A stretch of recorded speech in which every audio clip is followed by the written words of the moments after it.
नमस्कार दोस्तों, स्वागत है आप सभी का आपके अपने YouTube चैनल प्रतिष्ठा एकेडमी 2.0 पर। एंड मैं आराध्या शर्मा। चलिए भाई शुरू करते हैं अपनी आज की क्लास को। देखिए, आज की क्लास में हमें भारतीय संविधान पढ़ना है, जो कि हमारा पहले से टॉपिक चल रहा था। और उसमें हमने पिछली क्लास में, भारतीय संविधान की पिछली क्लास में हमने भारत का विभाजन पढ़ा था। क्या पढ़ा था?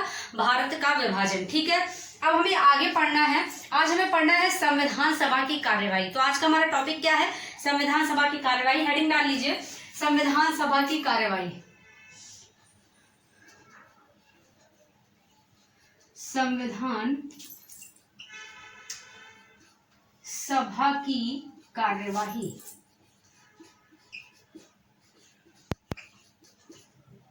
ठीक है, चलिए आज की क्लास में जानेंगे कि भाई संविधान सभा में कौन कौन सी बैठकें हुई, किस किस डेट को हुई, और उन बैठकों में क्या क्या काम हुए, किसे अध्यक्ष बनाया गया, किसे उपाध्यक्ष बनाया गया, किसने उद्देश्य प्रस्ताव प्रस्तुत किया, कब संविधान बनकर कंप्लीट हुआ और कितना टाइम लगा संविधान को बनने में, कितना खर्च आया, वगैरह वगैरह सारी चीजें आज जानेंगे। ठीक है, चलिए भाई तो शुरू करते हैं। देखिए, सबसे पहला पॉइंट, संविधान सभा की पहली बैठक। ठीक है, क्या है? संविधान सभा की पहली बैठक या अधिवेशन लिखेंगे, कुछ भी लिखेंगे। ठीक है, तो लिखिएगा प्रथम बैठक। बैठक और ब्रैकेट में अधिवेशन भी डाल लीजिए, क्योंकि कई बार अधिवेशन लिख कर देता है तो आप लोग समझ नहीं पाते कि किसकी बात हो रही है। अधिवेशन मतलब होता है बैठक। ठीक है, बैठकें जो है अधिवेशन संविधान में 12 हुए टोटल। और जिन्हें अगर क्वेश्चन आपसे पूछा जाए कि संविधान में टोटल कितनी बैठकें हुई, तो 12 पर टिक कर दीजिएगा। या पूछा जाए कितने अधिवेशन हुए, तो भी 12 पर टिक कर दीजिएगा। आई बात समझ में? चलिए भाई, अधिवेशन और बैठक की बात एक ही है। यहाँ पर अधिवेशन लिख लीजिए, अधिवेशन। ठीक है, तो पहला जो अधिवेशन था या पहली जो बैठक थी, ये कब हुई? तो ये हुई 9 दिसंबर 1946 को। कब हुई? 9 दिसंबर 1946 को। ठीक है, इसके बाद ये बैठक हुई कहाँ? पहले जानिए कि ये बैठक हुई कहाँ। तो ये बैठक दिल्ली स्थित काउंसिल चैम्बर के पुस्तकालय भवन में हुई। ठीक है, समझ लीजिएगा, यह बैठक जो है दिल्ली स्थित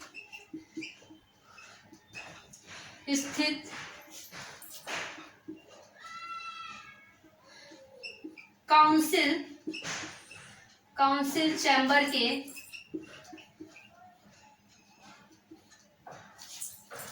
पुस्तकालय भवन।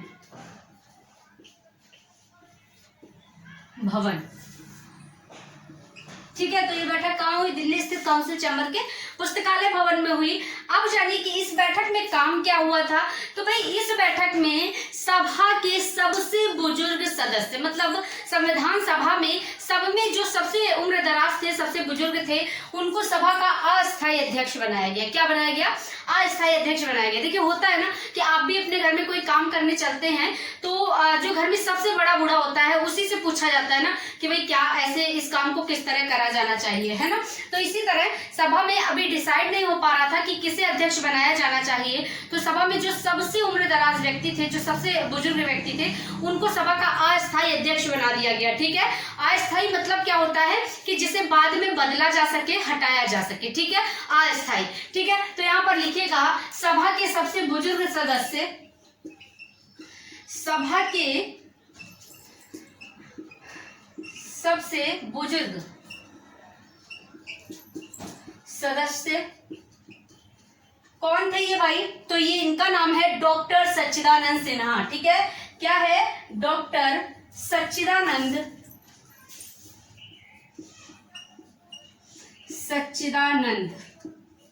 सिन्हा। ठीक है, डॉक्टर सच्चिदानंद सिन्हा, इन्हें अस्थायी अध्यक्ष बनाया गया। सिन्हा को अस्थायी अध्यक्ष बनाया गया। आई बात समझ में, ठीक है। अस्थायी अध्यक्ष बनाया गया, टेम्परेरी अभी काम चलाने के लिए, फिर बाद में जब प्रॉपर अध्यक्ष चुन लिए जाएंगे तो फिर ये हट जाएंगे, ठीक है। अभी ये नहीं था कि इनको तुरंत ही हटाया जाएगा, पर हुआ क्या कि इनकी तबीयत बिगड़ गई और अगले ही एक दिन छोड़ करके अगले ही दिन फिर से बैठक हुई 11 दिसंबर 1946 को, ठीक है। उस दिन वहां पर इनको बदल करके डॉक्टर राजेंद्र प्रसाद को स्थायी अध्यक्ष बना दिया गया, ठीक है। तो पहली बैठक अगर आपसे पूछता है कब हुई, 9 दिसंबर 1946 को, कहां पर हुई, दिल्ली स्थित काउंसिल चैम्बर के पुस्तकालय भवन में, ठीक है। क्या काम हुआ, सभा के सबसे बुजुर्ग सदस्य डॉक्टर सच्चिदानंद सिन्हा को सभा का अस्थायी अध्यक्ष बनाया गया, ठीक है। चलिए दूसरी बैठक लिख लीजिए। देखिए अगर आपसे पूछा जाए कि संविधान सभा के अस्थायी अध्यक्ष कौन थे, तो आप बताएंगे डॉक्टर सच्चिदानंद सिन्हा, ठीक है। अगर पूछा जाए सभा के स्थायी अध्यक्ष कौन थे, तो बताएंगे डॉक्टर राजेंद्र प्रसाद।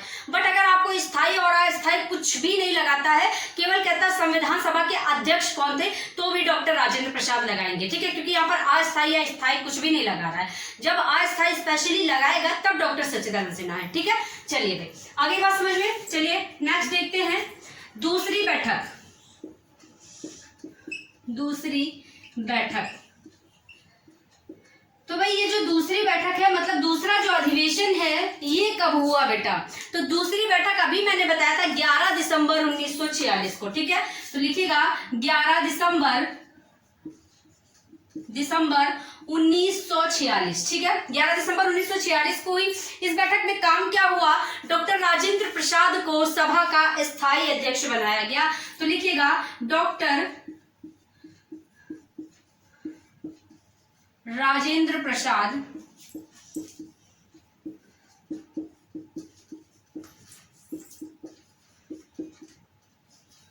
सभा का स्थायी अध्यक्ष, ठीक है।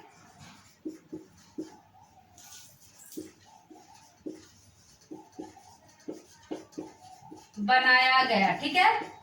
यहाँ पर डॉक्टर राजेंद्र प्रसाद को सभा का स्थायी अध्यक्ष बना दिया गया। आई बात समझ में। चलिए भाई अब नेक्स्ट देखिए, नेक्स्ट तीसरी बैठक। तीसरी बैठक कब हुई, 13 दिसंबर 1946 को। देखिए एक एक दिन छोड़ करके नेक्स्ट डे ही बैठकें की जा रही हैं अभी फिलहाल, ठीक है, क्योंकि संविधान को लिखा जाना है, संविधान लिखा जा रहा है, तो जल्दी जल्दी से काम कंप्लीट करना है ना, भारत में संविधान लागू करना है। चलिए नेक्स्ट देखते हैं अगला, तीसरी बैठक। तीसरी बैठक, चलिए भाई तीसरी बैठक कब हुई, तो अभी बताया है 13 दिसंबर 1946, 13 दिसंबर 1946, ठीक है।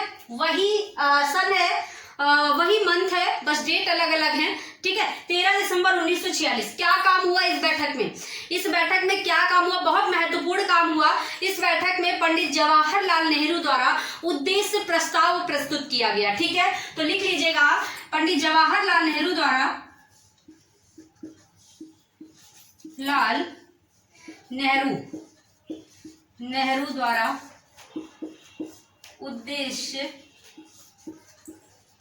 उद्देश्य प्रस्ताव प्रस्तुत किया गया,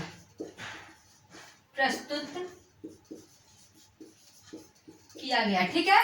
अभी प्रस्तुत किया गया, लागू नहीं हुआ है, ठीक है, लागू होगा अगली बैठक में, ठीक है। तो पंडित जवाहरलाल नेहरू द्वारा उद्देश्य प्रस्ताव प्रस्तुत किया गया। यदि आपसे पूछा जाए कि उद्देश्य प्रस्ताव किसके द्वारा प्रस्तुत किया गया, पंडित जवाहरलाल नेहरू के द्वारा, ठीक है। चलिए नेक्स्ट देखते हैं चौथी बैठक।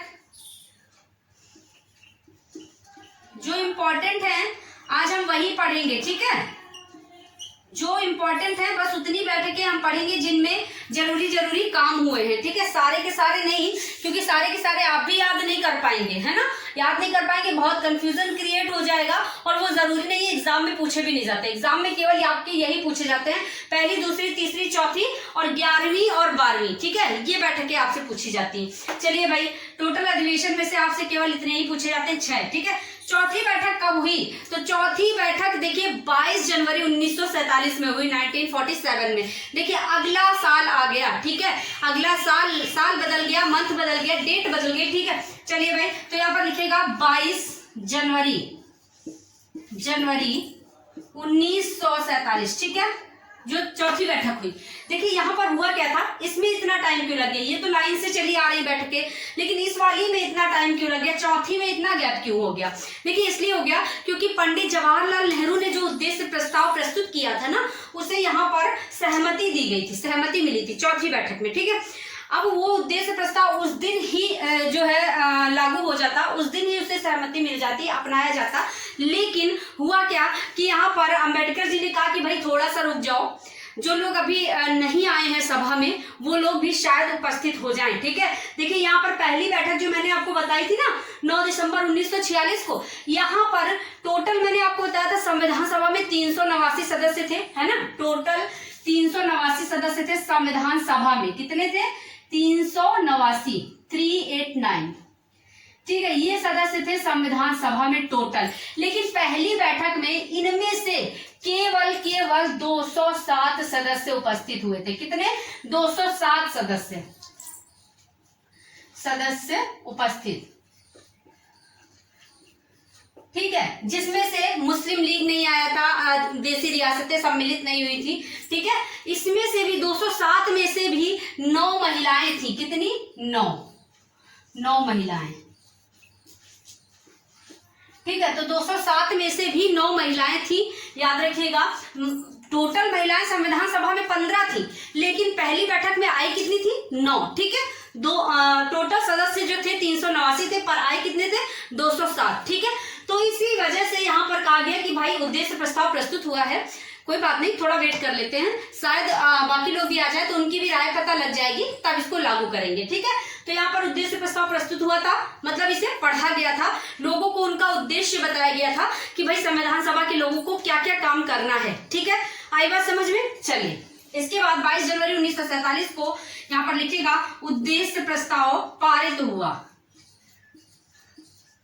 उद्देश्य प्रस्ताव पारित, पारित या ब्रैकेट में लिख लीजिएगा सहमति मिली, ठीक है।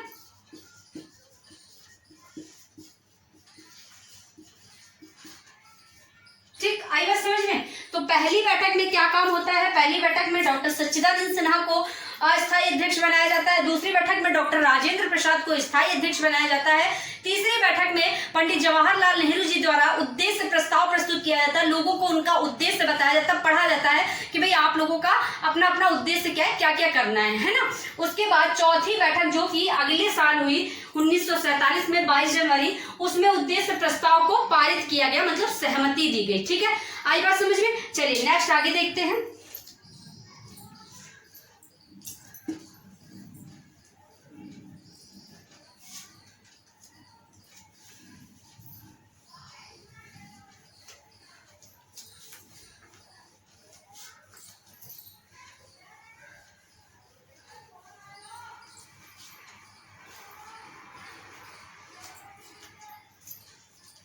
चलिए भाई, ठीक है। इसके बाद देखिए, इसके बाद 11वां अधिवेशन होता है कब? 26 नवंबर 1949 को, ठीक है। 26 नवंबर 1949 को 11वां अधिवेशन होगा। इस दिन संविधान लिखकर तैयार हो गया था, ठीक है। तो यहाँ पर लिखिएगा, हेडिंग डालिएगा,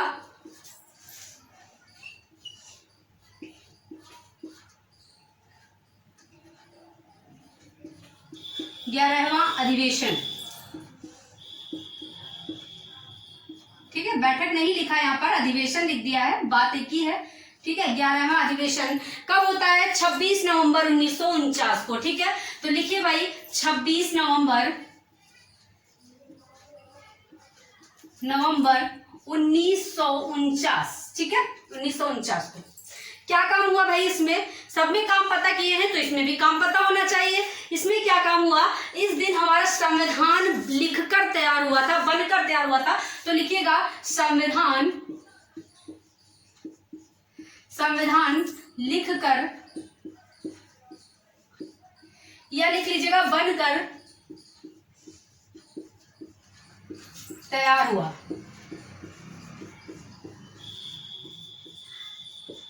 ठीक है, बनकर तैयार हुआ। 11वां अधिवेशन हुआ, ठीक है। 11वें अधिवेशन में संविधान बनकर तैयार हुआ। देखिए इस दिन 26 नवंबर 1949 को, 26 नवंबर को क्या काम हुआ, संविधान बनकर तैयार हुआ।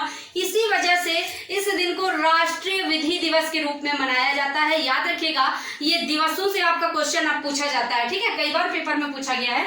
तो देखिएगा इसी वजह से, यहां पर ही लिख लीजिए, इसी वजह से इस दिन को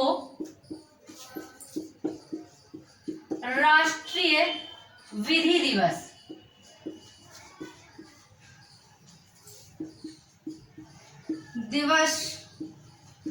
के रूप में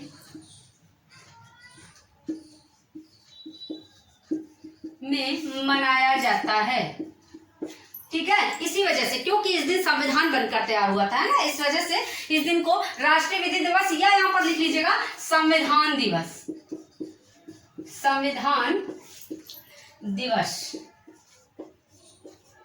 ठीक है, संविधान दिवस। संविधान दिवस भी कहीं कहीं पूछा जाता है कि संविधान दिवस कब मनाया जाता है, तो संविधान दिवस भी जो है ये 26 नवंबर को मनाया जाता है, ठीक है।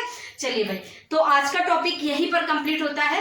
वीडियो काफी लेंथी हो गया है। इसके बाद संविधान सभा की आगे की जो कार्यवाही है वो हम कल की क्लास में सेकंड पार्ट में पढ़ेंगे, ठीक है। आज के लिए इतना ही, तब तक के लिए सभी को टाटा बाय बाय नमस्कार। एक चीज चलते चलते कहना चाहूंगी कि भाई अगर आपको क्लास अच्छी लगती है, क्लास में आपको कुछ स्पेशल मिलता है, तो प्लीज क्लास को लाइक किया करिए और अपने पढ़ने वाले दोस्तों में शेयर कर दिया करिए। चैनल को सब्सक्राइब जरूर कर लीजिए, क्योंकि अगर आप चैनल को सब्सक्राइब नहीं करते हैं तो आपको मेरी अगली क्लासेस का नोटिफिकेशन नहीं पहुंचेगा, ठीक है। तो अगर आगे भी हमसे जुड़े रहना चाहते हैं तो चैनल को सब्सक्राइब करके बेल आइकन प्रेस कर लीजिए, ठीक है। टाटा बाय बाय, कल मिलते हैं अगली क्लास में।